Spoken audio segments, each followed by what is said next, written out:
കണ്ണിനെ സംരക്ഷിക്കുക.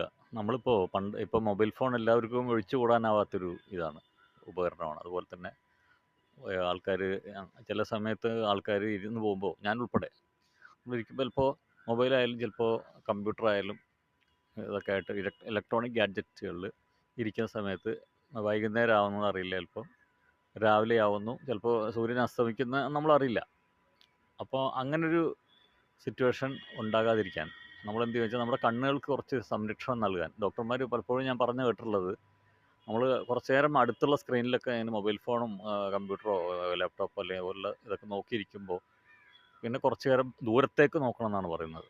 അപ്പോൾ നമ്മളെന്ത് വെച്ചാൽ ഈ അസ്തമനമൊന്നും കാണാതിരിക്കുമ്പോൾ നമ്മൾ ആകാശവും ഇതൊക്കെ ഒന്ന് കാണണം. വൈകുന്നേരം അസ്തമന ശോഭ എന്നൊക്കെ പറയുന്നത് അതൊക്കെ ഒന്നൊരു 10 മിനിറ്റ് കാണണം. അങ്ങനെ വരുമ്പോൾ നമ്മുടെ കണ്ണുകൾക്ക് കുറച്ചും കൂടെ ആയാസമാണെന്ന് പറയുന്നുണ്ട്. അപ്പോൾ നമ്മൾ പുറത്തേക്ക് ഇറങ്ങണം. നമ്മൾ കസേരയൊക്കെ എടുത്ത് പുറത്ത് പോയി ഇരുന്ന് ആകാശമെല്ലാം കണ്ട് ദൂരേക്ക് നോക്കി ഒരു 5 മിനിറ്റ് 10 മിനിറ്റ്.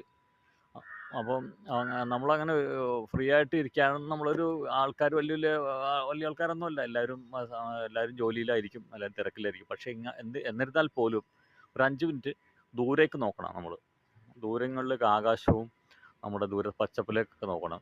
നമ്മളെപ്പോഴും ഫോണിലേക്ക് മാത്രം നോക്കിയിരിക്കുമ്പോൾ നമ്മുടെ കണ്ണുകൾക്ക് ഈ അടുത്ത സ്ക്രീനിലേക്ക് മാത്രം നോക്കിയിട്ട് ഇരിക്കുമ്പോഴുള്ള പ്രശ്നങ്ങൾ ഉണ്ടാവുമെന്ന് പറയുന്നുണ്ട്. എനിക്ക് ഓൾറെഡി പ്രശ്നമുണ്ട് കണ്ണിന്, ഇടത്തെ കണ്ണ് പ്രശ്നമാണ്.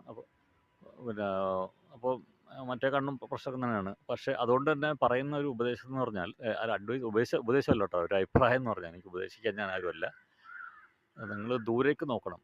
വൈകുന്നേരങ്ങളിൽ അസ്തമനം കാണണം. പറ്റുമെങ്കിൽ രാവിലെ സൂര്യൻ ഉദിക്കുമ്പോഴും നമ്മൾ സൂര്യോദയവും ആ സമയത്ത്, അല്ലെങ്കിൽ സൂര്യൻ ഉദിച്ചിട്ട് ശേഷം മതി വെളിച്ചമൊക്കെ. അപ്പോൾ ആ വെളിച്ചമൊക്കെ നമ്മൾ വെളിച്ചത്തിൽ തന്നെ ദൂരേക്കൊക്കെ നോക്കണം. നമ്മൾ പച്ചപ്പിലേക്കൊക്കെ നോക്കണം. അങ്ങനെ അല്ലെങ്കിൽ നമ്മുടെ കണ്ണുകൾക്ക് ഗുരുതരമായ പ്രശ്നങ്ങൾ ഉണ്ടാകാൻ സാധ്യതയുണ്ടെന്നാണ് പല പ്രഭാഷണങ്ങളും പല ഡോക്ടർമാരുടെ സ്പീച്ചൊക്കെ ഇതൊക്കെ പിന്നെ കേട്ടിട്ടുള്ള, അതിൽ നിന്ന് എനിക്ക് മനസ്സിലാക്കാൻ പറ്റിയിട്ടുള്ളത്.